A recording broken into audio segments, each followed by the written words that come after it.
بسم اللہ الرحمن الرحیم۔ آج کے سبق میں ہم مبتدا اور خبر کے قواعد پڑھیں گے۔ ان قواعد کے ذریعے ہمیں ترکیب میں اچھی خاصی انشاءاللہ مدد ملے گی۔ تو پہلا قاعدہ یہ ہے، جہاں دو معرفے اکٹھے آ جائیں عام طور پر پہلے کو موصوف اور دوسرے کو صفت بناتے ہیں۔ بھائی معرفہ کی آپ نے 7 اقسام پڑھی ہیں، کتنی؟ 7۔ ہاں جی، 7 اقسام پڑھی ہیں۔ تو کیا بیان کر رہے ہیں؟ جہاں دو معرفے اکٹھے آ جائیں عام طور پر، یعنی اکثر طور پر پہلے کو موصوف اور دوسرے کو صفت بناتے ہیں۔ جیسے النوع الاول حروف، النوع بھی معرفہ ہے، الاول بھی معرفہ ہے، تو النوع کو موصوف بنائیں گے، الاول کو صفت بنائیں گے۔ اس کے بعد آ رہا ہے جو حروف، یہ اس کی خبر بنے گا۔ اور اگر یہ ترکیب ممکن نہ ہو، یہ ترکیب نہ ہو سکے تو پھر کیا کریں گے؟ پھر جی پہلے کو مبتدا اور دوسرے کو خبر بنائیں گے۔ جیسے اللہ الہنا، اللہ اس میں جلالت اللہ کا مبارک نام، یہ بھی معرفہ ہے۔ آگے آ گیا الہنا، الہنا، نا جو ہے یہ ضمیر ہے۔ کیا ہے؟ یہ ضمیر ہے، اور ضمیر معرفہ ہوتی ہے، ناکرہ معرفہ ہوتی ہے۔ اور آپ کو میں نے یہ ضابطہ بتایا، جہاں بھی معرفہ سے پہلے ناکرہ آ جائے، ناکرہ معرفہ کی طرف مضاف ہوتا ہے۔ الہنا میں لفظ الہ جو ہے یہ ناکرہ ہے، اور نا ضمیر جو ہے یہ معرفہ ہے، تو الہ کی ضمیر کی طرف ہوگی اضافت۔ یہ اضافت لفظیہ ہے، معنویہ ہے؟ بالکل آسان سی پہچان۔ پہلے نمبر پر آپ نے یہ دیکھنا ہے مضاف صیغہ صفت ہے یا نہیں۔ اگر مضاف صیغہ صفت نہیں ہے، پکی بات ہے اضافت معنویہ ہوگی۔ اچھا، یہ بن گئی اضافت معنویہ، اور اضافت معنویہ تخفیف کا فائدہ بھی دیتی ہے، تخصیص کا فائدہ بھی دیتی ہے، اور تعریف کا فائدہ بھی دیتی ہے۔ تو اضافت معنویہ تعریف کا فائدہ کب دیتی ہے؟ جب مضاف الیہ معرفہ ہو، جب مضاف الیہ معرفہ ہو۔ تو الہنا میں مضاف الیہ کیا ہے؟ معرفہ ہے، تو اضافت معنویہ نے الہنا میں الہ کو معرفہ بنا دیا، الہ کو۔ تو اللہ یہ بھی معرفہ، الہنا یہ بھی معرفہ۔ اب یہاں پر موصوف اور صفت والی ترکیب ممکن نہیں ہے، اب ترکیب مبتدا خبر والی ہوگی۔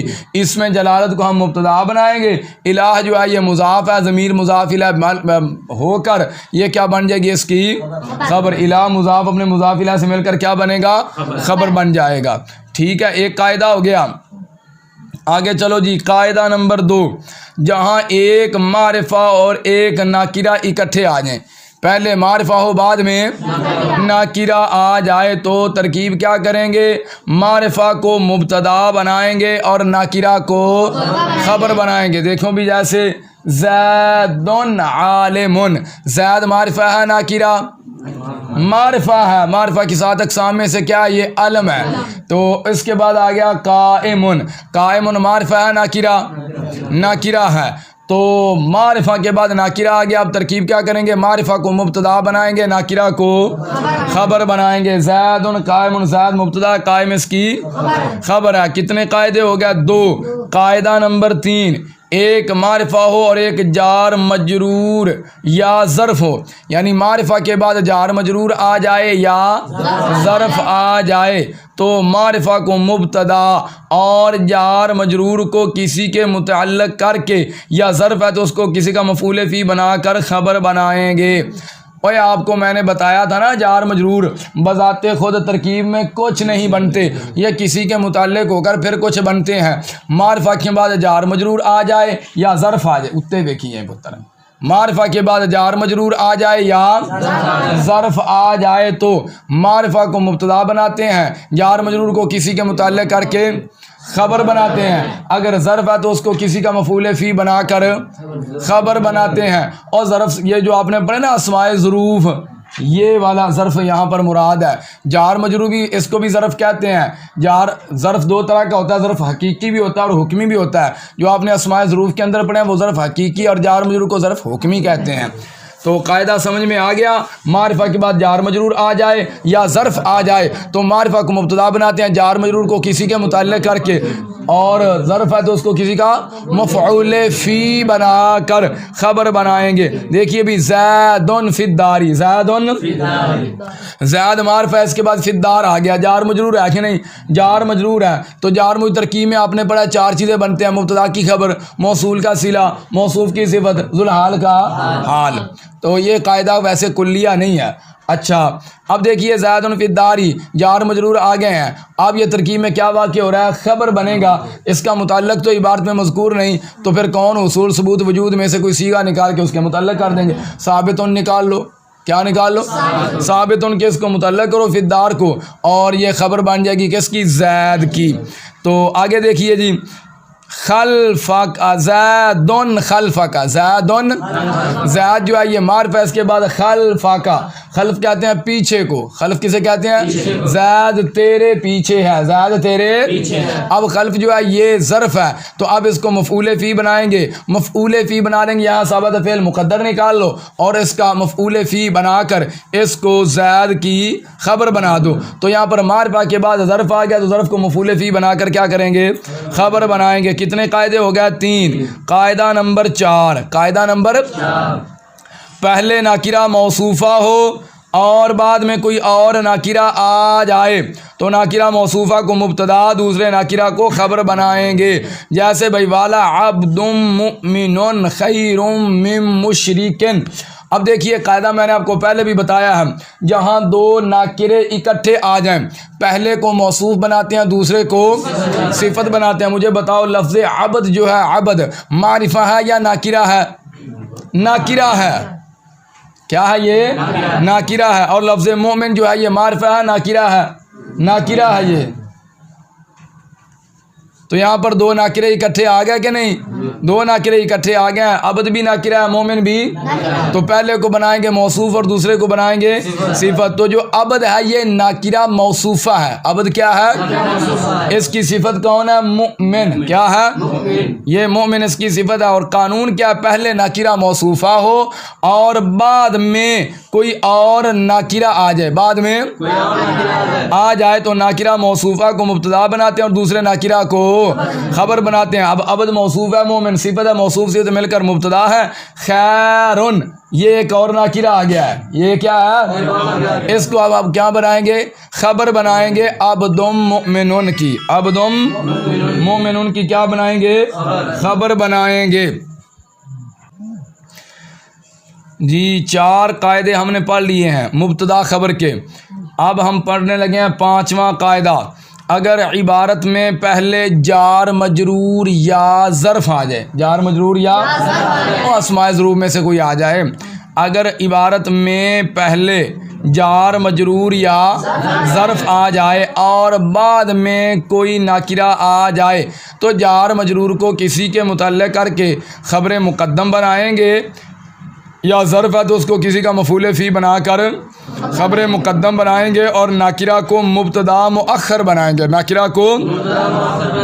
دیکھیے جیسے فداری راجولن, فداری یہ جار مجرور ہے, اس کے بعد راجولن آ گیا ہے, جار مجرور پہلے ہے ناکرہ بعد میں ہے, تو اس جار مجرور کو ہم کسی کے متعلق کر کے خبر مقدم بنائیں گے اور ناکرہ کو مبتدا مؤخر بنائیں گے, مبتدا.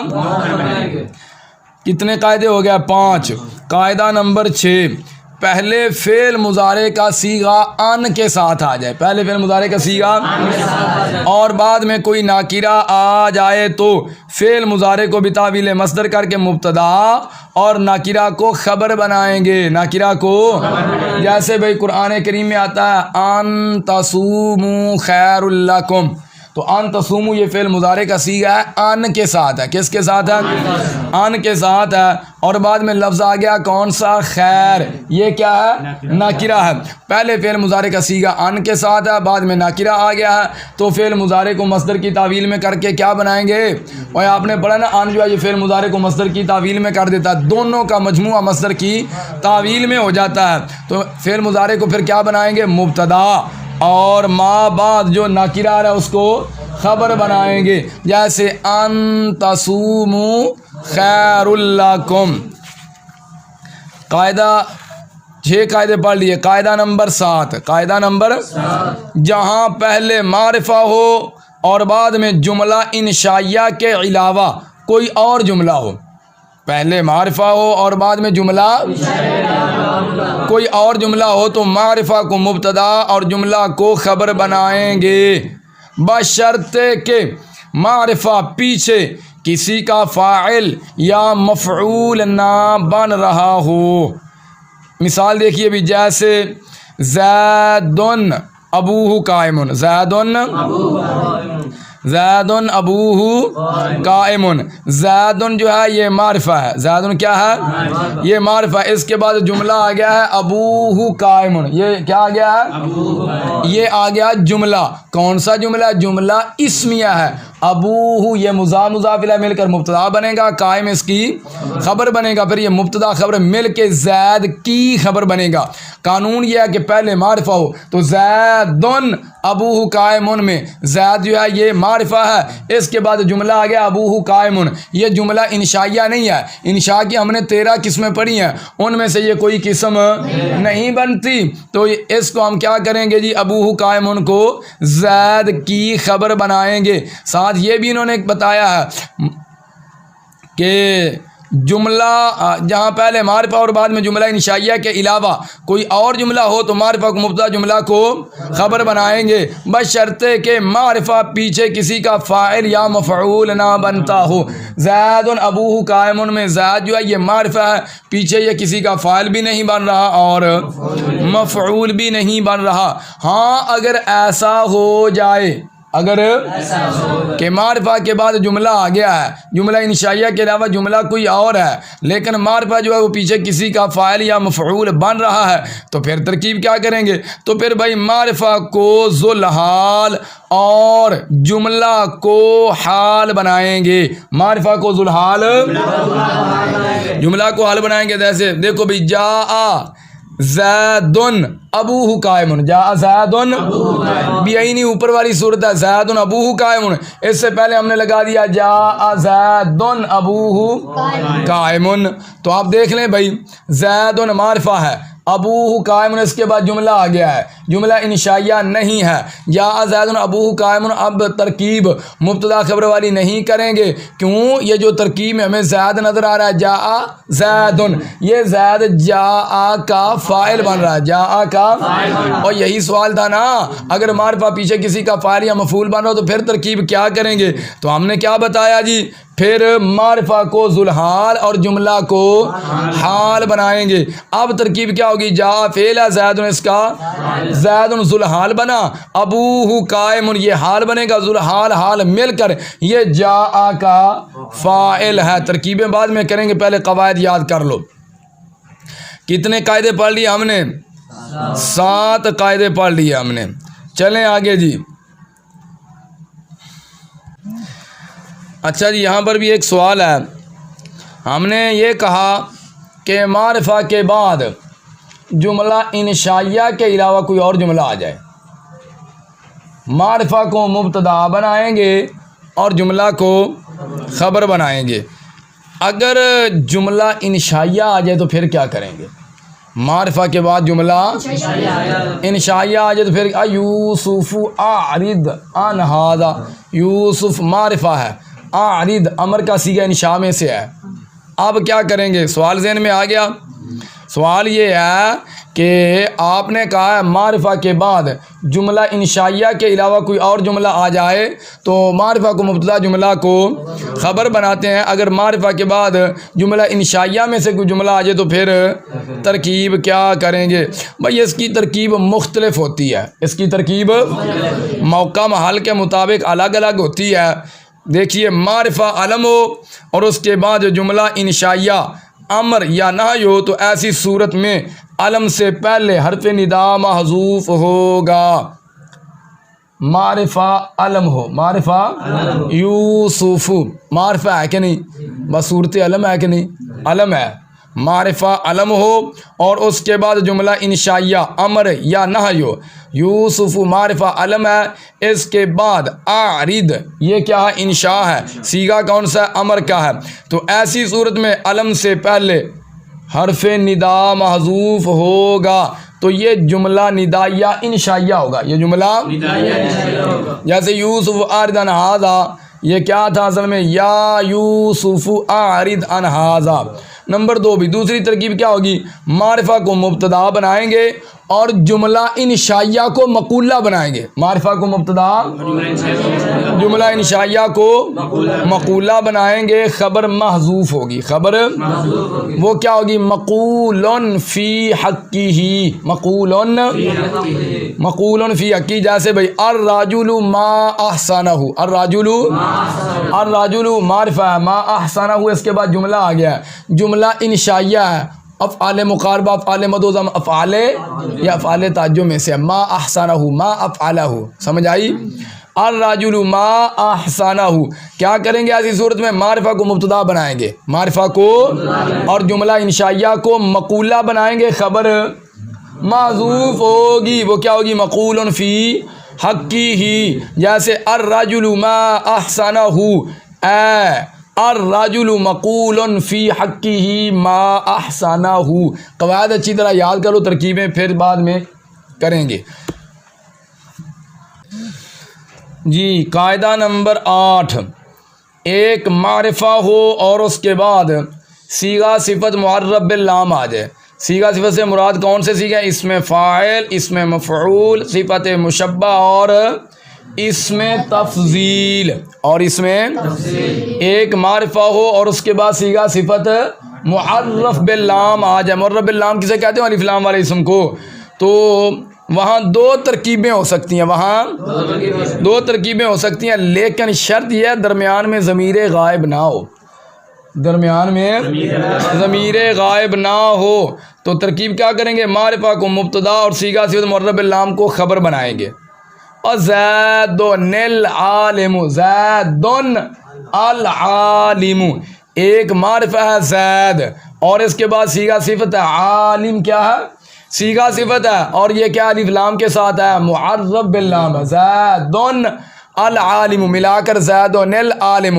زید معرفہ ہے, اس کے بعد صیغہ صفت ہے, عالم اس میں فاعل کا صیغہ ہے, معرف باللام آ گیا ہے. تو اب یہاں پر کیا کریں گے جی؟ 2 ترکیبیں ہو سکتی ہیں. کتنی؟ 2 ترکیبیں ہو سکتی ہیں. ایک ترکیب تو کیا ہوگی جی؟ معرفہ کو مبتدا بنائیں گے اور صیغہ صفت معرف باللام کو خبر بنائیں گے. اور دوسری ترکیب کیا کریں گے؟ معرفہ کو خبر مقدم, معرفہ کو زید العالم. پہلی ترکیب تو زید مبتدا تھے, العالم خبر. دوسری ترکیب زید خبر مقدم, العالم مبتدا مؤخر, مبتدا مؤخر. اچھا, ہم نے ساتھ ایک بات کی تھی کہ معرفہ کے بعد صیغہ صفت معرف باللام آ جائے. وہاں 2 ترکیبیں ہو سکتی ہیں, لیکن شرط یہ درمیان میں ضمیر غائب نہ ہو. اگر درمیان میں ضمیر غائب ہو تو پھر کیا کریں گے؟ پھر وہاں میرے بھائی ایک ہی ترکیب ہوگی, یعنی معرفہ کو مبتدا بنائیں گے. معرفہ کو زیدن هو القائم, زیدن. اب دیکھیے زید جو ہے یہ معرفہ ہے, آگے القائم صیغہ صفت معرف باللام ہے. درمیان دے وچ آئی گلی نا ہوا ضمیر, یہ ہے ضمیر غائب. زیدن هو القائم. اگر درمیان میں ضمیر غائب آ جائے تو پھر ترکیب کیا کریں گے؟ کہتے ہیں پھر ایک ہی صورت ہے, زید کو بنائیں گے مبتدا. آگے 2 صورتیں ہیں. آگے کتنی صورتیں ہیں؟ 2 صورتیں ہیں. ضمیر غائب کو مبتدا بنائیں گے, مبتدا پہلا بھی مبتدا ہو گیا نا زید, آگے ضمیر غائب جو اس کو پھر مبتدا ثانی بنائیں گے, اور جو صیغہ صفت معرف باللام آ گیا اس کو خبر بنائیں گے. پھر یہ مبتدا خبر مل کر پیچھے مبتدا کی خبر بن جائیں گے. ایک ترکیب یہ ہوگی. دوسری کیا ہوگی؟ جو درمیان میں ضمیر آ رہی ہے نا ضمیر غائب, اس کو ضمیر فصل کہہ کر چھوڑ دیں گے, اس کو ضمیر فصل کہہ کر چھوڑ دیں گے, اور خبر جو ہے وہ ما بعد القائم جو ہے نا صیغہ سے معرف باللام وہ خبر بن جائے گی. وہ کیا بنے گی؟ کتنے قاعدے ہو گیا؟ قاعدہ نمبر 9, مبتدا کی خبر مشتقی ہو, اور مشتق ہو. پڑھے نا آپ نے مصدر مشتق جامد. مبتدا کی خبر مشتقی ہو تو مبتدا اور خبر کے درمیان 5 چیزوں کی مطابقت ضروری ہے. 5 چیزوں کی مطابقت ضروری ہے. 5 چیزوں کی مطابقت وہ 5 چیزیں یہ ہیں: مذکر، مؤنث، واحد، تثنیہ اور جمع. واحد، تثنیہ اور ان 5 میں سے بیک وقت 2 کا پایا جانا ضروری ہے. مذکر مؤنث میں سے 1 اور واحد تثنیہ جمع میں سے 1. ظاہر ہے دونوں مذکر اور مؤنث تو نہیں نہ ہو سکتے، پھر دونوں واحد تثنیہ اور جمع تو نہیں ہو سکتے. خبر مشتقی سے مراد کیا جی؟ اس میں فاعل، اس میں مفعول، اس میں تفضیل، صفت مشبہ اور اس میں منصوب ہے. اچھا جی آگے ایک سوال ہے بھئی، مبتدا اور خبر کی مشتقی، مبتدا اور خبر مشتقی کے درمیان 5 چیزوں کی مطابقت کی شرط کیوں لگائی ہے؟ بھئی مبتدا کی خبر مشتقی ہو تو مبتدا اور خبر کے درمیان 5 چیزوں میں مطابقت جو ہے وہ ضروری ہے. یہ آپ نے مطابقت کی شرط کیوں لگائی؟ مطابقت کی شرط کیوں لگائی؟ اس کا جواب یہ ہے بھائی مطابقت کی شرط ہم نے اس لیے لگائی ہے کہ مبتدا کی خبر جب مشتقی ہوگی تو اس سے ضمیر نکلے گی، اس سے ضمیر نکلے گی جس کا مرجع مبتدا ہوگا، جس کا مرجع مبتدا ہوگا. تو ضمیر اور مرجع کے درمیان 5 چیزوں کی مطابقت ضروری ہے، اس لیے مبتدا اور خبر کے درمیان 5 چیزوں کی مطابقت کی شرط لگائی ہے. اگر فرض کرو بھائی ضمیر تثنیہ کیا اور مرجع پیچھے جو ہے وہ واحد ہے تو پھر بھی گڑبڑ ہوگی کہ نہیں؟ تو بہرحال قاعدہ آپ کو سمجھ میں آ گیا. مبتدا کی خبر مشتقی ہو تو مبتدا اور خبر کے درمیان 5 چیزوں میں مطابقت ضروری ہے، کیونکہ مبتدا کے اندر کیا، خبر میں جو صیغہ صفت ہے اس کے اندر کیا نکلے گی؟ ضمیر نکلے گی. اس کا مرجع کون ہوگا؟ مبتدا ہوگا. مبتدا اور خبر کے درمیان مطابقت کا ہونا پھر ضروری ہے. اب دیکھیے زید عالم، میں نے آپ کو بتا دیا خبر مشتقی سے مراد کیا ہے. اس میں فاعل، اس میں مفعول، اس میں تفضیل، صفت مشبہ اور اس میں منصوب ہے. مثالیں دیکھو، جیسے بھائی زید عالم، زید کیا ہے جی؟ معرفہ ہے کہ نہیں؟ عالم صیغہ صفت اس کے بعد آ گیا ہے، صیغہ صفت آ گیا کہ نہیں؟ خبر مشتقی ہے کہ نہیں؟ خبر مشتقی ہے، خبر مشتقی ہے. زید عالم، تو زید بھی دیکھو بھائی واحد ہے، تثنیہ ہے، جمع ہے، واحد ہے. اور عالم واحد ہے، تثنیہ ہے، جمع ہے، واحد ہے. اور زید مذکر ہے، مؤنث مذکر ہے، عالم مذکر ہے، مؤنث. تو مطابقت پوری ہوگی کہ نہیں؟ اگر ہم پڑھ دیں زید عالمان، زید عالمان، پھر اس صورت میں خرابی آ جائے گی. زید بھی مذکر ہے، عالمان بھی اگرچہ مذکر ہے، اس حیثیت سے تو مطابقت پوری ہے، لیکن زید واحد ہے، عالمان تثنیہ ہے، اس میں ضمیر نکلے گی ہما، اس کا مرجع بنے گا زید، پھر راجع اور مرجع کے درمیان مطابقت نہیں رہے گی. الزیدان عالمان، الزیدان، الزیدان مذکر ہے، مؤنث مذکر ہے، عالمان مذکر ہے، مؤنث مذکر ہے. الزیدان واحدہ تثنیہ جمع، تثنیہ، عالمان واحدہ تثنیہ جمع. تو بس مطابقت پوری ہوگی کہ نہیں؟ مطابقت پوری ہوگی. مبتدا کی خبر مشتقی ہو تو پھر مبتدا اور خبر کے درمیان 5 چیزوں میں مطابقت ضروری ہے. الزیدون عالمون دیکھ لو بھائی. اور ہندن عالماتن، ہندن یہ بھی دیکھ لو، ہندن یہ بھی مؤنث، عالماتن یہ بھی مؤنث، ہندن بھی واحد، عالماتن بھی، مطابقت پوری ہے. جی قاعدہ نمبر 11، اگر 2 اسم حروف مشبہ بالفعل اور افعال ناقصہ کے اسم کے بعد آ جائیں، 2 اسم حروف مشبہ بالفعل یا افعال ناقصہ کے اسم کے بعد آ جائیں، 2 اسم حروف مشبہ بالفعل کے اسم یا افعال ناقصہ کے اسم کے بعد آ جائیں تو وہ بالترتیب خبر اول اور خبر ثانی بنیں گے. جیسے قرآن کریم میں آتا ہے ان اللہ غفور الرحیم، غفور رحیم. انا حرف مشبہ بالفعل ہے، اللہ اسم جلالت، یہ اسم ہے کس کا؟ انا کا. آگے غفور ایک اسم آ گیا، رحیم دوسرا اسم آ گیا. اب غفور یہ خبر اول ہے اور رحیم خبر ثانی ہے. ایک مبتدا کی کئی خبریں آ سکتی ہیں. قاعدہ نمبر 12، کلام کے شروع میں ضمیر منفصل آ جائے اور آپ نے پڑھی نا ضمیر کی قسمیں متصل اور منفصل. کلام کے شروع میں ضمیر منفصل آ جائے اور بعد میں کوئی اسم آ جائے وہ ضمیر مبتدا بنے گی اور بعد والا اسم خبر بنے گا. جیسے هو الاول، کلام کی ابتدا ہو رہی ہے کہ نہیں، ہوا ضمیر مرفوع منفصل ہے، یہ مبتدا بنے گی اور الاول اس کی خبر بنے گا. قاعدہ نمبر 13، کتابوں کے جتنے عنوانات ہیں اکثر مبتدا محذوف کی خبر بنتے ہیں. جیسے کتاب الصلاۃ، کیا؟ تو یہاں پر مبتدا محذوف نکالیں گے، ھذا کتاب الصلاۃ، ھذا. جی کتنے قاعدے ہو گیا؟ 14.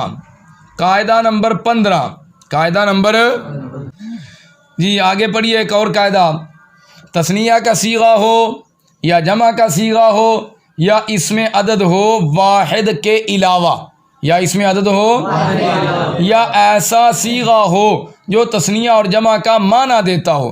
تثنیہ کا صیغہ ہو یا جمع کا صیغہ ہو یا اسم عدد ہو واحد کے علاوہ یا ایسا صیغہ ہو جو تثنیہ اور جمع کا معنی دیتا ہو، تو ان اسموں میں سے کوئی اسم آ جائے، ان اسموں میں سے کوئی اسم آ جائے اور آگے اس کی تقسیم یا تفصیل ہو رہی ہو تو اس کی تفصیل کی 3 ترکیبیں ہو سکتی ہیں. کتنی؟ 3 ترکیبیں. اس کو مبتدا محذوف کی خبر بھی بنا سکتے ہیں، آنی فعل محذوف کا مفعول بھی بنا سکتے ہیں اور ما قبل سے بدل بھی بنا سکتے ہیں. شرح میں ہم جب شروع کریں گے وہاں عبارت آئے گی مقدمے کے اندر ہی، فاللفظیۃ منھا علی دربین سماعیۃ و قیاسیۃ.